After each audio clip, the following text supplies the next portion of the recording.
The knife finds Mina Han's ribs before she sees his face. Mina knows that pressure, sharp, intimate, wrong, the way you know a sound that stops your heart. She does not scream. Screaming left her 2 years ago, somewhere between the third hospitalization and the night she packed Hana's yellow backpack in the dark and ran. Miss me? Evan Park breathes against her ear. Rain hammers the alley behind Haneul House, one of the most expensive Korean fusion restaurants in downtown Chicago. Garbage bags split at the seams.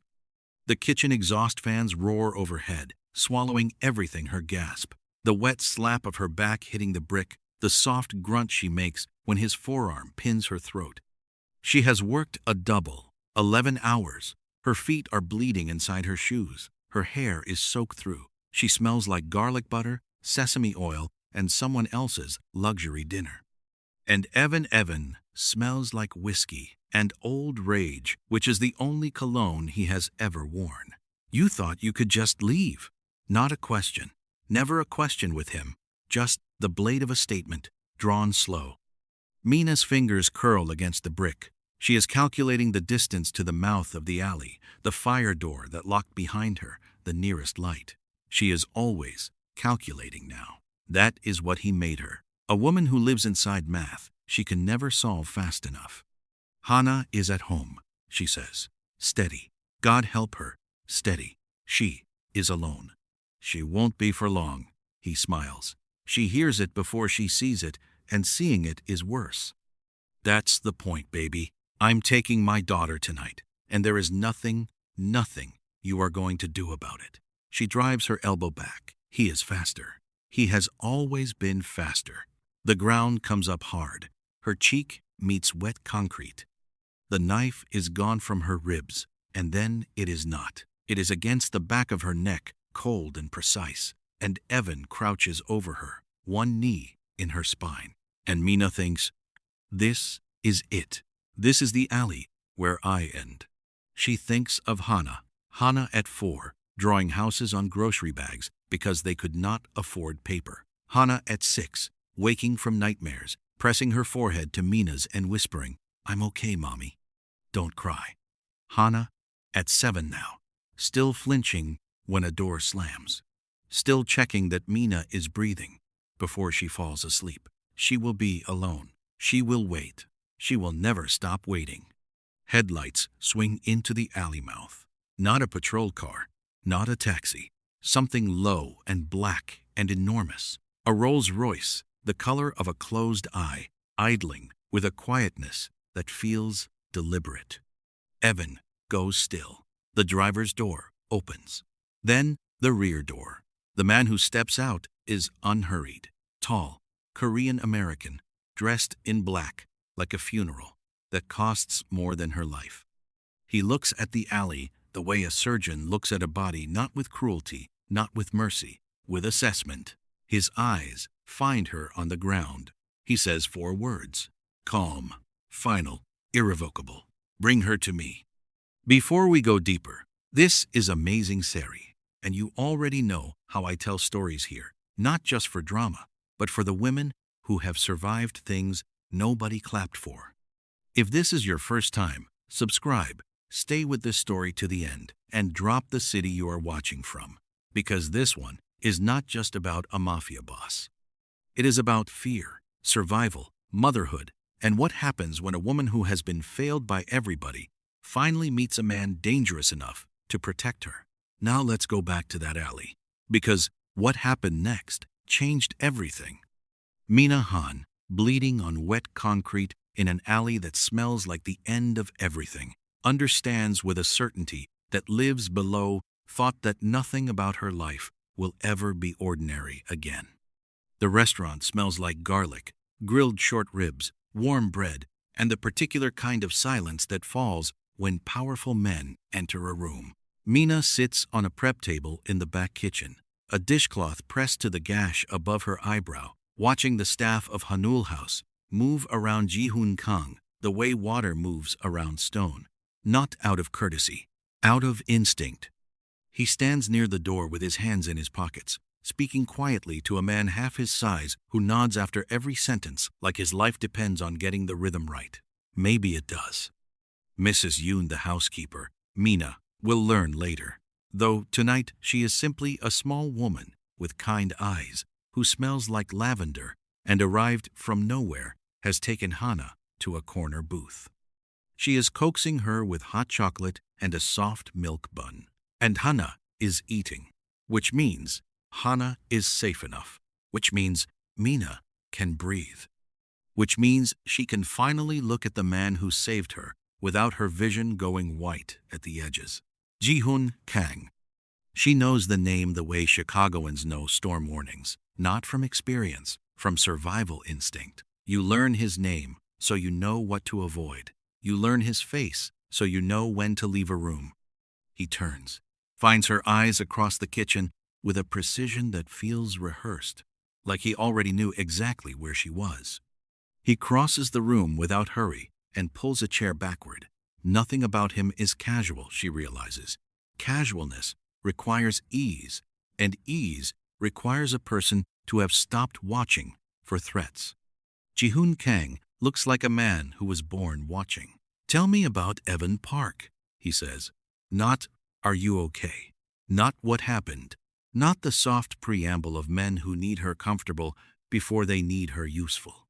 She respects it against her will. So she tells him. Not everything. She has learned the economy of pain, what to spend and what to hold, but enough. The marriage, the hospital visits she cataloged in a notebook she kept inside an old cereal box. The night she left, the 8 months of hiding that still somehow ended with Evan's forearm across her throat in an alley. Jihoon listens the way dangerous men listen completely, without interrupting, without the performance of sympathy, just absorption. His jaw tightens once when she mentions Hana. Once. That is all she gets. He is not acting alone, Jihoon says when she finishes. Evan? She almost laughs. Evan can barely act competent alone. No. Something shifts behind his eyes. A door closing. He has backing. People who are very interested in inconveniencing me right now. He pauses. Your ex-husband is a pawn. He just does not know who is moving him. The kitchen door swings open. One of Jihoon's men leans in and says 3 quiet words in Korean. Jihoon nods once. Where are they taking him? Mina asks. Jihoon stands, straightens his jacket, and looks at her with an expression that is almost gentle. Somewhere quiet, he says, for a conversation. She knows with absolute certainty that Evan will not enjoy it. She also knows, with a clarity that frightens her more than the knife did, that she feels nothing about that except relief. That is what he made her. That is what she will have to live with. Across the kitchen, Hana laughs softly at something Mrs. Yoon says, a small, fragile sound, like the first bird after a long winter. Both Mina and Jihoon turn toward it at the same moment. When their eyes meet again, something unnamed passes between them. Neither of them is ready to name it. He drives them home himself. That is the part Mina cannot stop turning over in her mind later, that a man with a fleet of black SUVs and men who carry guns the way other men carry wallets chose to personally sit behind the wheel of his car and navigate the wet. Chicago streets at midnight. Hana asleep across the back seat with her head in Mina's lap. Nobody tells her why. She does not ask. When the car stops outside her building, 6 floors of aging brick, a busted intercom, a neighbor who plays music through the wall until 2 a.m., Jihoon cuts the engine and sits for a moment in silence. Evan will not touch you, he says. You do not know Evan. I know what was done to him tonight. He turns just slightly. He does not look at her. He looks at Hana, sleeping with her fist curled under her chin, her eyelashes still damp. He will not touch her. I promise you that. Mina has been promised things before by men who said them in exactly that register, low and certain and immovable. She has the scars from believing everyone. I do not need your protection, she says. I know. He does not argue. does not soften it or sell it. Just, I know, as if her need is irrelevant to what he has decided. She carries Hana upstairs herself and refuses the offer of help from the man at the curb without turning around. That night, she does not sleep. She lies on her side facing the door, listening to the city breathe, replaying his voice in the dark the way you replay music that got under your skin before you could stop it. I promise you that. The flat finality of it. The complete absence of doubt. She hates that it helped. At 3 a.m., Hana wakes screaming the nightmare again, the one she will not describe. The one that leaves her shaking and sweating and pressing herself into Mina's chest like she is trying to climb back inside her.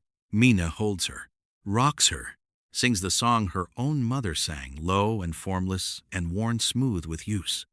He cannot get us, Mina whispers. Hana says nothing. She never says enough lately. Like fear took up space where language used to live. In the morning, Mina sees the SUVs, 2 of them, parked on opposite ends of the block with the quiet confidence of things that belong somewhere, whether anyone likes it or not. She is furious. She calls the number she found in her coat pocket she does not know when he put it there, and when Jihoon answers after 1 ring, she does not bother with hello. You do not get to make decisions about my life. Good morning, he says. Call them off.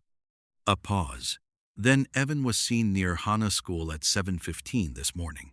The anger does not leave, but it moves, shifts its weight, makes room for the cold thing sitting beneath it. She does not call them off. The call comes at 11:47 a.m. Mina is on her knees scrubbing the baseboard beneath the bar at Haneul House when her phone rings, and something in the ringtone, nothing, it is just a ringtone. It is always just a ringtone, makes her stomach drop before she even answers. It is the school. A man came in at 11, said he was Hana's father, had a name, a story, a smile the front desk woman described as just a little too wide. Said there had been a family emergency. Said Hana needed to come now. Miss Brooks, Hana's teacher, had stalled him, had asked for ID, had pressed the safety alert under her desk while keeping her voice bright and helpful. Had kept Evan Park standing in a hallway for 11 minutes with nothing but professional pleasantness as a weapon until security arrived. 11 minutes. Mina sits on the floor of Haneul House and shakes for all 11 of them. She does not remember the drive. She arrives at the school with no recollection of getting there, which frightens her in a way that the alley did not. The alley was external violence, clean and identifiable. This is her mind going somewhere without her. This is what he is doing to her from the outside in. Hana is in the principal's office, drawing houses on the back of an attendance sheet, apparently unbothered. Children are better at compartmentalizing than adults give them credit for, or perhaps worse. Perhaps they simply have not learned yet that some things deserve to undo you. Mina sits beside her, takes her small hand, and completely falls apart. She does not mean to. She promised herself she would not do it in front of Hana, would not let her daughter see the full dimensions of her mother's fear. But the sobs come without asking, ugly and total, and Hana puts down her pencil and wraps both arms around Mina's neck with a seriousness that belongs to someone much older. The door opens. Jihoon Kang walks in. Not a guard, not a proxy. Him. In a charcoal coat, dusted with November rain, filling the doorway the way he fills every room he enters, like the architecture quietly adjusted to include him. Mina startles. I did not call you. I know. He looks at Hana. Hana looks back. Children and animals, Mina has always believed, read people more accurately than adults do. They have not learned to talk themselves out of what they feel. She watches her daughter study this enormous, silent, terrifying man with the same careful attention she gives to things she is still deciding about. Then Hana says, in her small, clear voice, "Are you going to hurt my mommy, too?" The room goes very still. Mina watches something happen to Jihoon's face. Not a collapse. Not sentiment. Something deeper and older than that. A fault line, barely visible. shifting under enormous pressure. His jaw tightens. His eyes do not leave Hana. And for one unguarded moment, Jihoon Kang looks like a man standing at the edge of a grief he has been outrunning for 20 years. He crouches to her level. "No," he says simply. "Never." Hana considers this. Then she picks up her pencil and goes back to her drawing. Mina does not realize she has been holding her breath until she lets it go. Chapter 5. Inside Jihoon Kang's World. The estate sits 40 minutes outside Chicago, behind iron gates and old oak trees that line the driveway like a procession. Mina expects cold. She expects the aesthetic of intimidation, marble and weaponry, and rooms designed for the performance of power. She is not entirely wrong. But the library has a reading chair worn soft with use. The kitchen smells like ginger, rosemary, and something slow-cooked. And Mrs. Yoon already loves Hana, apparently, the way some women love children on sight, as a reflex, as a calling, has put fresh yellow flowers on the nightstand in the room where Hana will sleep. Hana walks in, sees them, and says, "Yellow." Just that. But she says it like it is an answer. Mina unpacks their 2 bags. She did not bring much. She is practiced at not bringing much. She tells herself this is temporary, a word she has spoken over every situation she did not know how to survive. Temporary. The apartments that smelled like mold. The overnight shifts. The years inside a marriage that went dark so slowly she did not notice until she could not see. She tells herself it again, standing at the window of her room, watching the grounds in the gray afternoon light. She watches Jihoon cross the lawn below. He walks alone, coatless despite the cold, phone pressed to his ear, his free hand moving slightly as he talks, the only gesture she has seen him make, this precise cut of his hand through the air when he is making a point. He stops near the far garden wall, listens, says something short and final in Korean, hangs up. Then he stands there for a moment, just standing, looking at nothing. She has the unnerving sense that this is the only time he allows himself that. Stillness. The 30 seconds between one crisis and the next, taken outdoors where no one is supposed to see him needed. She steps back from the window. Over the first 3 days, she builds a map of the house through observation. 14 rooms she has been shown. Probably more she has not. Security in rotation at the gates. A study. Jihoon enters at midnight and leaves at 2 a.m. A photograph in the hallway. A Korean woman and 2 children, sun-bleached and slightly overexposed, in a silver frame that no one touches and no one mentions. She does not ask. She notices him watching Hana at dinner on the second night. Not intrusively. Not warmly enough to name. Just watching. The way you watch something that reminds you of a wound you have stopped checking on. Like he is not sure whether looking is comfort or punishment, and he is choosing to find out anyway. That night, Hana draws a picture and slides it across the table to him without comment.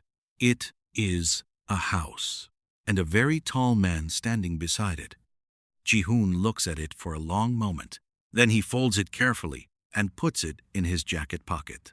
Mina looks away before he can catch her watching. But she feels the shift in the room, small and tectonic, the way you feel weather changing in your bones before the sky knows what it is doing. She overhears the first conversation by accident. 3rd floor hallway. Past midnight. She is going for water, bare feet on cold marble, and the study door is open 2 inches enough to let out the low, careful voices of men deciding things. The shipment from Busan. Gone. All of it. And Mr. Choi? Silence. Then Jihoon's voice, utterly flat. Choi will not be a concern. She walks back to her room without the water. In the morning, she watches 2 of his men enter the estate with the careful movements of people who have been somewhere they do not talk about. And she understands fully, finally, the arithmetic of Jihoon Kang's world. The power is not metaphorical. The fear is not reputation.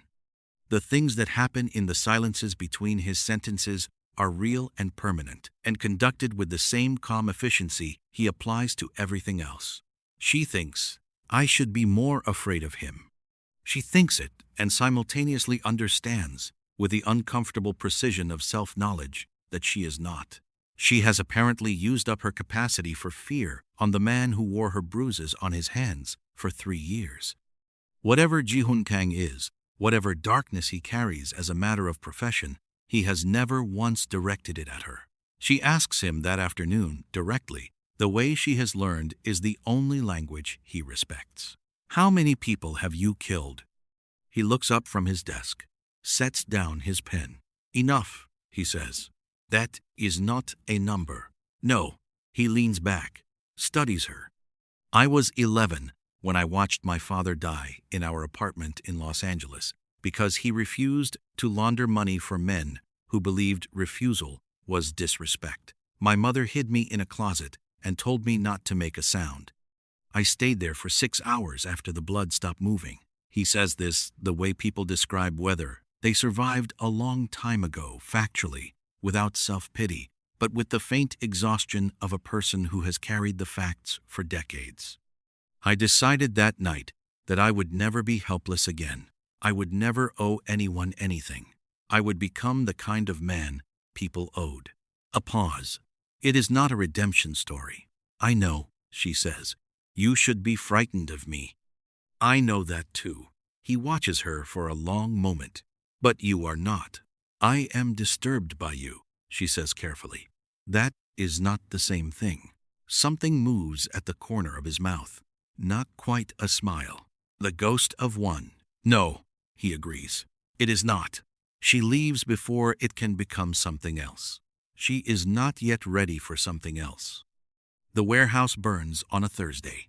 Mina learns about it the way she learns about most things at the estate, through silences that get suddenly louder, through the quality of the movement around Jihoon, the way his men stop walking casually and start walking with purpose. She finds him in the east corridor at 6 a.m., jacket on, phone in hand, jaw set at the angle she has catalogued as something has broken that will need to be repaired violently. Evan, she says, not a question. He has allies, Jihoon says. His voice is a flat line. A rival crew is using him as a local asset. They burned the warehouse on Kedzie last night. 3 men injured, 1 critically. He looks at her steadily. This escalated because of you. I want you to know that I do not hold that against you. Do you say that so I do not feel guilty or so I stay cooperative? Both, he says without hesitation. I find honesty more efficient. The photographs arrive at noon. Someone slides them under the estate's outer gate. 7 images, printed and placed in a white envelope with no writing on the front. Hana on the south lawn 2 days ago. Hana with Mrs. Yoon near the garden wall. Hana at the window of her room. Yellow flowers visible on the nightstand behind her. Mina holds the photographs and goes very still inside. That terrible stillness. The opposite of peace. Jihoon takes the envelope from her hands, looks through it. His expression does not change, but the temperature in the room does. He makes 1 phone call. She hears 4 words before he steps away. Stop being careful. Finish it. That night, Mina lies awake, understanding that people are going to bleed, have possibly already bled in the architecture of her survival. She has spent 3 years telling herself she is the only casualty of her choices. That fiction is over now. She goes to his study at 1 a.m. He is there, as always, at his desk. A glass of something dark and untouched near his right hand. She does not say anything. Neither does he. She sits in the chair across from him, and they stay there in the lamplight. 2 people who have both lost more than they have admitted to anyone, keeping each other company in the specific way of people who are past pretending that they are fine. It is the most honest hour she has spent with another person in years. She wakes to gunfire at 2:17 a.m. Not a single shot, a sustained, tactical exchange, close to the south wall, the kind that tells you immediately this is not improvised. This was planned, timed. This is someone who knew the schedule and the gaps and the rotation of the men at the gate. This is someone who had help from inside. Mina is already moving before she is fully conscious, already in Hana's room, already pulling her daughter from the bed, wrapping her in the blanket, pressing her against her chest. Do not make a sound, baby. Do not make a sound. She moves toward the room Mrs. Yoon showed her on the first day, the one Mina thought was excessive, the panic room behind the linen closet that she prayed she would never use. She reaches it, gets Hana inside, pulls the door, and realizes Hana is shaking too hard to be held still. Mommy, Hana whispers. The bad man. He cannot get in here. He is already inside. Mina goes cold. She does not ask how Hana knows. She just moves back out, door sealed behind her. Hana locked safely inside because she will not wait in a small room while her daughter's nightmare walks through a door. She finds Evan in the east hallway. He looks destroyed. Whatever Jihoon's men did to him the night behind Haneul House left marks she can read even in the dark, the way he holds his left side, the slight drag of his right foot. But destruction and danger are not the same thing, and he has Hana's blanket in his hand, her blanket from the bed, and he is smiling. I know where she is, he says. You do not, Mina. He takes a step. I always find what is mine. Then something shifts in the shadows behind him. Jihoon comes out of the dark, the way darkness itself arrives, without announcement, without theater, just suddenly present, filling the space, one hand at his side, his expression the most terrifying thing Mina has ever seen on a human face. Absolute calm. Evan, he says. Evan turns. You have one opportunity, Jihoon says. Let her walk to me. The gunfire outside has stopped. The house is utterly silent now, the silence of held breath. The silence of everything waiting. Evan looks at Mina, then at Jihoon. He sees it finally, too late, the difference between a man who is angry and a man who has already decided. He raises the gun he has been holding at his thigh. Jihoon moves fast, impossibly fast for a man that size. Then there is a sound. Evan makes a noise that is very small for all the terror he has caused. Then there is only the floor, the dark, and Jihoon standing over him with no expression whatsoever. He looks up, finds Mina's eyes across the hallway. It is done, he says. She goes to get her daughter. Chapter 9. Bring her to me. The morning comes gray and quiet, the way mornings do after violent nights, as if the light itself is moving carefully, checking what is still standing. Hana finds Jihoon on the front steps at dawn. Mina watches from the doorway as her daughter, 7 years old, blanket still wrapped around her shoulders, hair a disaster, walks across the stone steps and sits beside him without asking, just sits. Leans, after a moment, against his arm with the complete confidence of a child who has decided something and sees no reason to negotiate. Jihoon goes very still. Then, slowly, with the deliberateness of a man handling something he is afraid of dropping, he puts his arm around her. Mina grips the doorframe. She has spent the last several months in the grip of something she could not name. Not gratitude, not dependency, not the desperate attachment of a woman who confused rescue for love. Something quieter than that.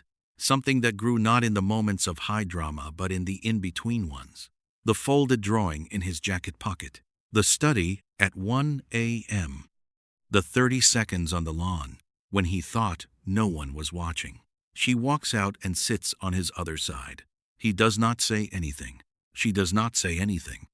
Hana is already half asleep again between them, breathing slow and even, trusting the morning in the way children do completely, on the evidence of no evidence, simply because they are still here and the sun came up. Later days later, weeks, when the lawyers have done what lawyers do, and the city is quieter, and the black SUVs have become ordinary, and Hana has started drawing houses with a tall man always standing beside them. Mina tells him what she has decided.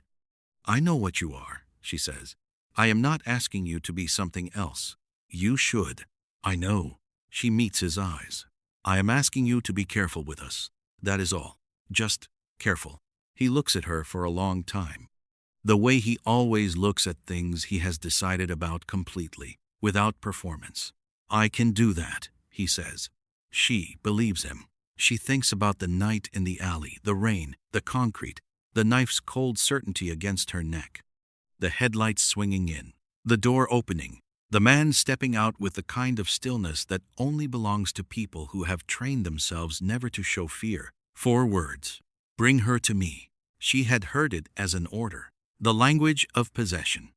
The reflex of a man who moved people like pieces and expected the world to comply. She understands now what it actually was. Not a command, not charity, not strategy, not calculation. It was the beginning of Hana sleeping without nightmares, of Mina's hands finally stopping their shaking, of a man who built an empire from grief, learning, slowly, what it felt like to protect something not because it was his, but because it mattered. And this is where Amazing Sari would say, sometimes the person who saves you does not come looking soft.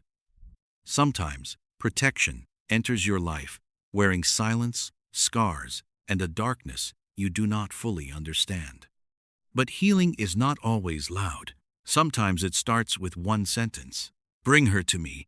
4 words that sounded like an ending, but were in fact the first sentence of the rest of her life.